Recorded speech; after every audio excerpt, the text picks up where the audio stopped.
the Louise Carmen, the Paper Republic, the Traveler's Notebook. These are beautiful, heirloom quality, luxury leather journal covers, and currently the holy trinity of the journaling world. And for good reason too, because not only are they gorgeous, these are so functional. You can choose exactly what paper you want in the form of thin, swappable inserts. The journal grows with you. So if you're a part of the online, journally, craftsy, aesthetic kind of community, you've seen these journals and maybe you've fallen in love with them, because I certainly have. I've been using the Traveler's Notebooks, which are a swappable notebook system, for like maybe 2 years, a while now, and I really like them. I think they're a great design and I think they're gorgeous. My big issue is that since they're so tall and thin, they're great for things like to-do lists and planning, but they're not great to write in. Like, journaling feels a little bit choppy, so I don't reach for them as much anymore. But when I started seeing the Louise Carmen and the Paper Republic have an A5 size, which is the size of my Moleskine sketchbooks, which I absolutely love, I exploded. And then I looked them up and I saw it. I get it, I really do. These are a luxury item from a small artist studio, presumably handmade. It's artisan quality. But ever since I bought my first Traveler's Notebook, I've had a thought in the back of my mind. I can make this. These things at their core are a rectangle of leather and some string. I've done some leather crafts before. I can do that. How hard can it be? And if I can make it myself, I can customize every single little aspect. I can make this my absolute perfect Franken-journal. So I took to the internet, I watched a bunch of tutorials on how to do things with leather, and just to make sure it was possible and I would know what I'm talking about when I'm making this video, I made one. Look! Isn't this gorgeous? I'm obsessed with how it came out, but I can't show you too much because that's a spoiler. I can't give it all away. So I'll make a second one and I'll show you exactly how to do it, then we can customize it. Let's start with materials. You will need paper, tape, a ruler, preferably metal, a cutting mat, a rotary cutter, leather hole pokers, elastic, journal inserts, leather of your choosing, and a bit of personality. Step 1 is inspiration. This is the time to look at other popular leather journal covers and decide which parts you like and which parts you don't. I don't like the slim size of this, so I'm going to be making mine A5. And even though I do like the traditional taco fold of the Traveler's Journal, I've really been liking the vibe of a Louise Carmen, specifically the trifold. I feel like it just kind of like tucks your journal in, like your writing is gonna sleep in a nice warm bed. Everything just feels so perfect and put together. It gives the journal such a warm, cozy energy. I love it. Step 2 is making your template. Take 2 pieces of paper and tape them together. Then you're going to take the journal inserts that you want to use and line them up with the very bottom of the paper. If you want the bottom of your journal cover to be completely flush with your paper inserts, leave them here. But if you want just a little bit of wiggle room like I do, you can slide those paper inserts just a little bit up. Now make a mark on the bottom and the top of where your paper is. Take the paper inserts off and measure that little extra space on the bottom and transfer that same amount of space to the top. This will make sure that you have the same amount of space on the bottom and the top of your journal inserts. It will also be the total height of your journal cover. So take a measurement of this height. Mine is 8 3/4 inches. And to make sure that our line is nice and level and not slanted, I'm gonna take that 8 3/4 measurement and measure that a couple times over each side of the template. Then using a ruler, use the ruler. I'm going to connect all of those dots and then cut along that perfectly straight, beautiful line. Now we decide how long to make our template, which therefore decides how thick we can make our total journal. I like to have 2 to 3 small inserts, or 1 big and 1 small, so I'm going to put these inserts here for scale. If you want a taco fold style, fold the left side of your template over your journals, mark how far across you want it to go. You always want to leave a little bit of extra space. Don't make your template too short. Because remember, we're transferring this onto leather, and paper goes around an object a lot easier than leather will. Then with leather, there's always going to be just a little bit of extra room. So you need to account for that in your template. And to make a trifold template, I like to take the right side, fold it over to around where I want it to be, and the left side, fold it over around where I want it to be. This part doesn't have to be super exact. You can have a pretty wide range of sizes and have it still work. So I made a little mark on either side where I thought I would like the length to be. I measured that, and then I just rounded it to the nearest friendly number. So I'm just gonna make my template 15 inches long. So to recap, if you want to steal my template dimensions, which you totally can, this is 8 3/4 inches tall and 15 inches long. Cut your template to size, then just to check it, fold it over the journal inserts again to make sure everything looks good. Now we'll get to the leather. I got this really pretty red leather. It's from the brand Leather Box. This is not a sponsor, by the way. I just wanted to buy leather from a place that wasn't like Amazon. So this red leather and the brown leather that I used on the example notebook is from their Monza collection, shiny vegetable tanned harness leather. I love how much dimension this rich red color has. I think it's going to age so beautifully. The patina's going to look great. Already on this brown one, it's just like it gets a little bit lighter on the fold and I love it. Also, this red is like a perfect pomegranate color. And as soon as that popped into my mind, I was like, oh, okay, I need that. Because I feel like a pomegranate is like the perfect kind of metaphor or symbol for a cool journal. Not only does it have a Greek mythology reference, which we all know I love, but like, think about it. It has this tough but luminous, beautiful exterior, and then you pry it open and you get a little bit of tart, a little bit of sweet, a little bit of tangy, a little bit of sour, but you gotta kind of work to get it out of there. I love that. So this is like my pomegranate journal, and it contributes to my vision. But for when you're picking out your leather, there's gonna be a lot of different thicknesses. I think however thick you want it is completely up to you. I googled it and it said that the traveler's notebook is maybe 2 millimeters thick, maybe 2.5, but it's thin, it's flexible, it's moldable. The red and the brown leather that I have are quite a bit thicker. They are, according to the website, between 2.9 and 3.1 millimeters thick, and I probably wouldn't go any thicker than that. Like, this feels heavy. This feels significant. And I think thicker would make it just hard to fold, hard to cut. Overall, a pain. But choose a color that makes you happy.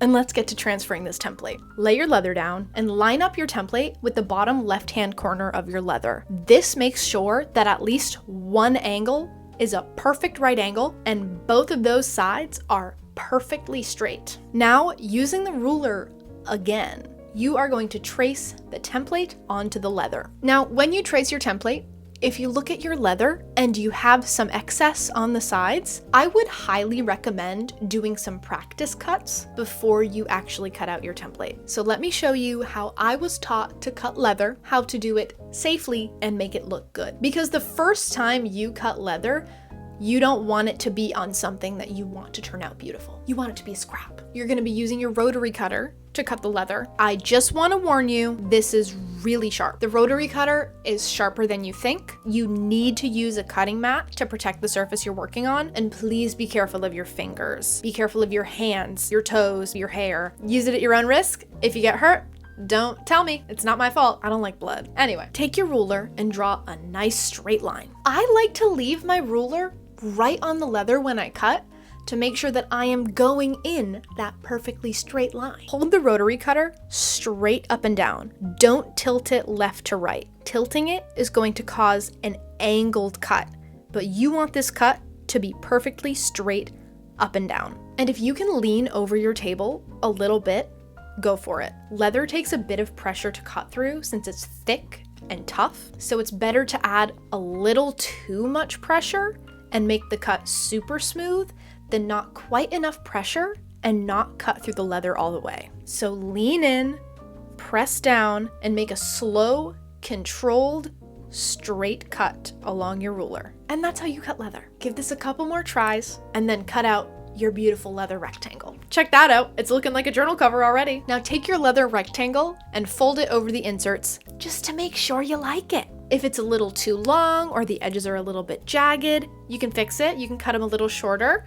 But remember, we can cut leather away, but we cannot put any back on. Treat it like you're cutting bangs. Just cut a little bit off at once. Now we need to add the holes for where the elastic is going. So fold the left side of your journal cover over your journal templates and make a little mark for around where their spines are. I love where the holes are on these traveler's notebooks, so I'm just gonna use that exact same measurement. So the first hole is 1/2 centimeter from the top, and the second hole is 2 centimeters from the top. And we're gonna do that same thing to the bottom, a 1/2 centimeter away from the bottom, then 2 centimeters away from the bottom. Now you're gonna take your little leather hole poker punchies. Some websites and leather tutorials said you can use an awl, which is basically a spike on a stick. But since my leather's a little thicker, I got these hole punches. And most places said to use a hammer, but I used this 3-pound dumbbell and it worked way better than the hammer did. So if you have a weight, use it. So put down your cutting mat, line your hole punch up straight, hold it with one hand, gently tap it with a weight on the other, and then you got your hole. Do this for all 4 holes, and then put one hole right in that center line for the elastic to close it. Now, if your leather is thick like mine, it might not want to stay in a trifold shape. It might not want to stay in a taco shape. So what I do is put my journal inserts inside, fold the cover how I want it to be. I put like a piece of cloth over it, maybe like a towel or an old t-shirt, put a book on top of it just to make sure that any force is distributed evenly, and weight that down. I am using a 20-pound kettlebell and a 3-pound dumbbell, but you can use whatever heavy thing you choose, and then leave that there overnight. So 12 hours later, we take everything off, and look at that, it stays. Is it perfect yet?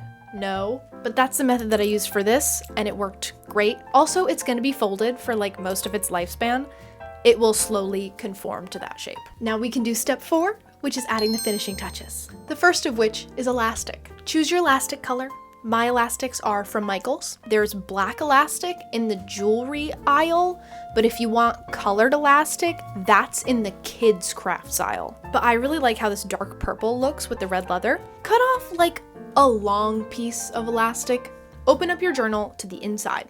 Take each end of the elastic and put it through the 2 inside holes on the top and the bottom. Pull each end through until there's just about the same amount sticking out on each side. Now thread the elastic back through the top and bottom most holes, like this.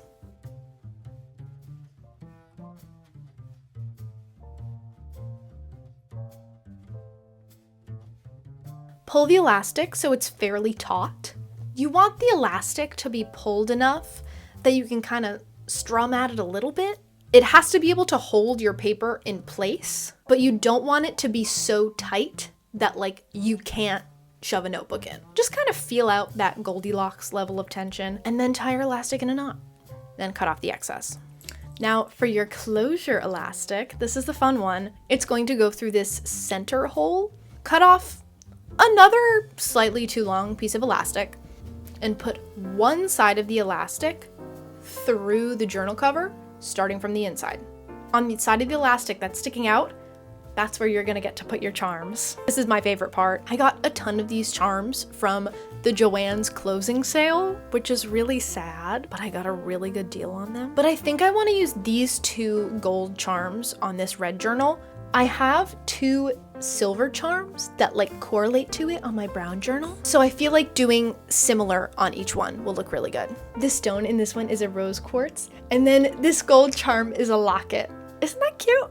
So you're gonna string your charms onto your elastic and then put that side that's sticking out back into the hole from whence it came. And to figure out how long to make this loop, I like to lay my journal cover down flat again and pull the charms, which will then pull the loop, just high enough so that the charms are directly above the journal cover. Because you want to make sure that you can write in it without having the charms be underneath it. And then that ends up being like a pretty perfect length to hold the thing shut. So pull them to that length and then tie a big, beautiful knot, big enough that it won't slip through that center hole. You can be done here, but I think I want to round off my edges. And this is another skill that you should practice on a scrap piece if you still have some left. How to do that is you take a circular item, trace that circle onto the corner, and then just cut around it. And now we can finally put our stuff into our journal. The first insert I'm putting in this one is this clear card holder from Traveler's Company. I don't really use these for cards. I like putting in photos or little pieces of ephemera that I find out and about. I want this to be on the outside of my paper, so it's like the first thing that I see when I open the journal. So I want to put it through both elastics. It's a little bit tall on its own to slip through both elastics. So what I'm gonna do is I'm gonna lay it out over the elastics, make a little mark where it needs to be thinner. Then I'm going to fold the insert back in half and cut out a triangle shape, slip it back in, and it should fit beautifully. And look at that, it does. Then I got this moleskin Cahier. I don't know. I like them. And this is their Van Gogh collab. So it has like a sketch of his flowers that I just think is so gorgeous. I've already started writing in this one, so I'm very excited that it now has a home. And then I'm putting in this small A6 Leuchtturm notebook. I like this size a lot. It's smaller than I would usually go for, but I think it's so convenient. I get the blank one so that like no matter what I want to do, if I want to journal, if I want to write, if I want to draw, if I want to scribble, I can do anything. But if I do want to have lines on my paper, I just take this sheet of lined paper, slip it under the page I'm writing on, and like you can see the lines through it. I started doing that in the other blank notebook that I have from them, and it looks so good.